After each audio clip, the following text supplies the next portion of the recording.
जय हिंद दोस्तों, कैसे हैं आप लोग। नमस्कार। आज की बड़ी खबरें लेकर हाजिर है आप लोगों के लिए। राज्यसभा में हंगामा, अविश्वास प्रस्ताव और इसी के साथ दोस्तों संविधान पर चर्चा। आज की सभी मुख्य खबरें आपके लिए लेकर आए हैं। ईवीएम और बैलेट पेपर को लेकर भी एक ताजा अपडेट आ रही है, उसे भी इसी वीडियो में आगे जान लेंगे। दोस्तों, आप लोग भी मानते हैं कि चुनाव बैलेट पेपर से होने चाहिए, जो कि एक निष्पक्ष तरीका है, तो वीडियो को लाइक करके चैनल को सब्सक्राइब जरूर कीजिएगा। बड़ी खबरें आप तक पहले पहुंचे। सबसे पहले खबर से शुरुआत करते हैं दोस्तों, पार्लियामेंट सेशन को लेकर। जो लाइव न्यूज आ रही है पार्लियामेंट विंटर सेशन को लेकर, राज्यसभा में भारी हंगामा, सभापति धनखड़ और खड़गे के बीच फिर देखने को मिली है तीखी बहस। विपक्ष का राज्यसभा में भारी हंगामा हुआ। राज्यसभा में अविश्वास प्रस्ताव पर हंगामा है। सभापति बोले मैं किसान का बेटा हूं, तो खड़गे भी बोले कि मैं मजदूर का बेटा हूं।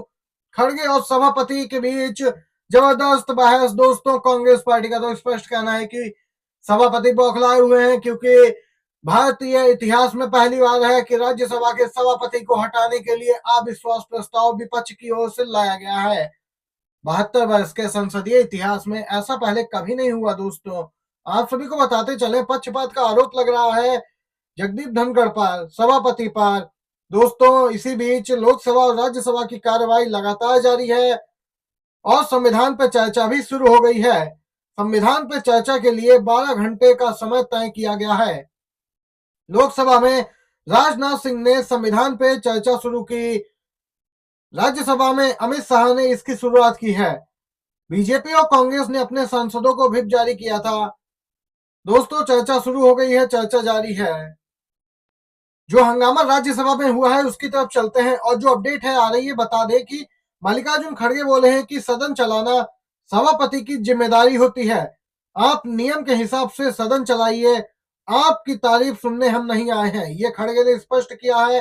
बीजेपी सांसदों को खड़ा करते हैं सभापति, वह तारीफ करते हैं इनकी और यह उन्हें ही मौका देते हैं। विपक्षी सांसदों को बोलने का मौका नहीं देते और देते भी हैं तो टोका टोकी करते हैं बीच में। सभापति बोले मैं किसान का बेटा हूं, झुकता नहीं हूं। विपक्ष पे आरोप लगा दिया कि आप लोग संविधान की धज्जियां उड़ा रहे हैं। देख सकते हैं दोस्तों, ताजा अपडेट आ रही है। दोस्तों, आपको बताते चले, सुप्रीम कोर्ट ने किसानों को लेकर बड़ी बात कही है, सरकार को फटकार लगाई है।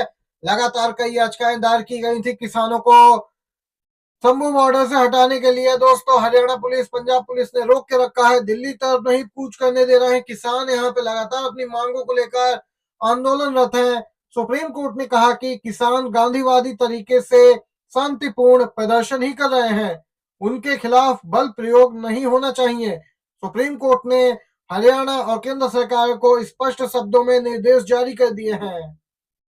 चलिए दोस्तों, ईवीएम को लेकर भी बड़ी खबर को जान लेते हैं। पूर्व राज्यपाल बीजेपी नेता रहे सत्यपाल मलिक की तरफ से ताजा अपडेट आ रही है। विपक्षी दलों का लगातार भाजपा पर आरोप है कि भाजपा ईवीएम से गड़बड़ी करके चुनाव जीत रही है। सत्यपाल मलिक ने कहा कि अगर ऐसा है तो ये बहुत ही निंदनीय कार्य है। ईवीएम के खिलाफ सभी विपक्षी दलों को एक बड़ा जन आंदोलन करना चाहिए, जिसकी एक सख्त जरूरत है। और अगर फिर भी चुनाव आयोग ईवीएम से चुनाव करवाता है तो सभी विपक्षी दल मिलकर ईवीएम से होने वाले चुनाव का बहिष्कार करें। हैशटैग ईवीएम हटाओ लोकतंत्र बचाओ। दोस्तों, जबरदस्त तरीके से ट्रेंड है सोशल मीडिया पर और पूर्व राज्यपाल की टिप्पणी काफी कुछ यहाँ पे मायने रखती है। दोस्तों, आप लोग किसके साथ हैं, ईवीएम या बैलेट पेपर, जरूर बताइएगा अपनी भी राय। वहीं दूसरी तरफ दोस्तों, अगली अपडेट की ओर बढ़ते हैं। संविधान पर चर्चा हो रही है, उसको लेकर अपडेट जान लेते हैं। संसद में विशेष चर्चा पर बोले हैं मल्लिकार्जुन खड़गे, संविधान पर बहस होनी चाहिए, देश में शासन अच्छा नहीं है। लोकसभा में जहां संविधान पर बहस हो रही है, वहीं मल्लिकार्जुन खड़गे सरकार पे हमलावर हैं। संविधान पर चर्चा बहुत ही जरूरी है, क्योंकि संविधान पे खतरा मंडरा रहा है। इसे लेकर पूरा विपक्ष और देश चिंतित है। इस पे चर्चा जरूरी हो जाती है ताकि पूरी सदन अपनी भावना संविधान के समर्थन में व्यक्त कर सके। खड़गे ने कहा कि यह हमने कहा था कि संविधान पर चर्चा होनी चाहिए, क्योंकि बहुत सी असंवैधानिक चीजें भी चल रही हैं। देश में शासन व्यवस्था ठीक नहीं है। खड़गे ने कहा कि इसीलिए हम चाहते थे कि संविधान पे बहस हो, ताकि सबको मालूम हो जाए कि सरकार का शासन किस ढंग से चल रहा है। तो दूसरी तरफ लोकसभा में संविधान पर बहस होने के दौरान दोस्तों अखिलेश यादव का बयान भी आ गया। संविधान को सुरक्षित रखना सबकी जिम्मेदारी है। संविधान पर बहस जारी है। अखिलेश यादव ने कहा कि संविधान को सुरक्षित रखना विपक्ष की यहाँ पे महत्वपूर्ण भूमिका में से एक है। संविधान ही है जो हमें रास्ता दिखाता है, यही संविधान हमें सम्मान दिलाता है। एक देश एक चुनाव को लेकर दोस्तों ताजा बड़ी खबर निकल के आ रही है। विपक्षी मुख्यमंत्रियों ने अब की है केंद्र सरकार की घेराबंदी। इस समय की अपडेट में बताते चले, एक देश एक चुनाव के खिलाफ 5 राज्यों के मुख्यमंत्री लामबंद है। मोदी सरकार की मंशा पर सवाल उठाए हैं। इन मुख्यमंत्रियों में प्रमुख रूप से शामिल है झारखंड के सीएम सोरेन, पंजाब के भगवंत मान, पश्चिम बंगाल की सीएम बनर्जी, तमिलनाडु के सीएम एमके स्टालिन और कर्नाटका के CM Siddaramaiah. One nation one election के खिलाफ विपक्ष शासित ये 5 राज्यों के सीएमओ ने केंद्र सरकार के खिलाफ मोर्चा खोल दिया है। साथ ही इसकी अवधारणा और मंशा पर भी बड़े सवाल खड़े किए।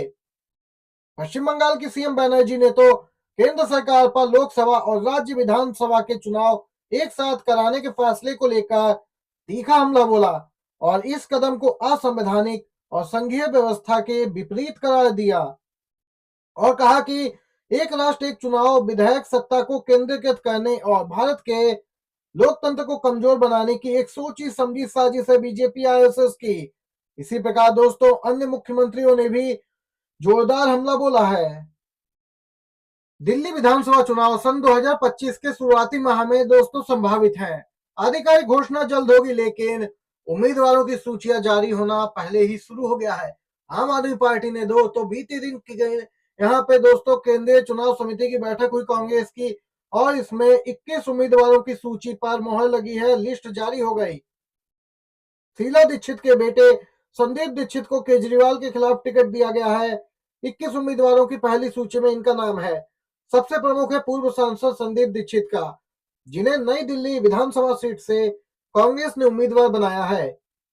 इसी सीट से दोस्तों पूर्व सीएम केजरीवाल मौजूदा विधायक भी हैं और साल 2013 के विधानसभा चुनाव में नई दिल्ली सीट पर तत्कालीन सीएम और संदीप दीक्षित की मां शीला दीक्षित को केजरीवाल ने हराया था। दोस्तों आपको बताते चलें, इसी के साथ कांग्रेस की लिस्ट में प्रदेश कांग्रेस कमेटी के अध्यक्ष देवेंद्र यादव को बादली से टिकट दिया गया है। वह पहले भी इस सीट से विधायक रह चुके हैं। इसके साथ 19 और उम्मीदवार हैं दोस्तों, जिनकी सूची जारी की गई है। और मुख्य रूप से दोस्तों कांग्रेस आम आदमी पार्टी में गठबंधन की अब कोई संभावना नहीं है। ये थी बड़ी खबरें और सभी मुख्य समाचार थे। आपको वीडियो कैसा लगा जरूर लिखिएगा कमेंट बॉक्स में। अपनी राय आप जरूर बताइए दोस्तों। वीडियो देखने के लिए धन्यवाद।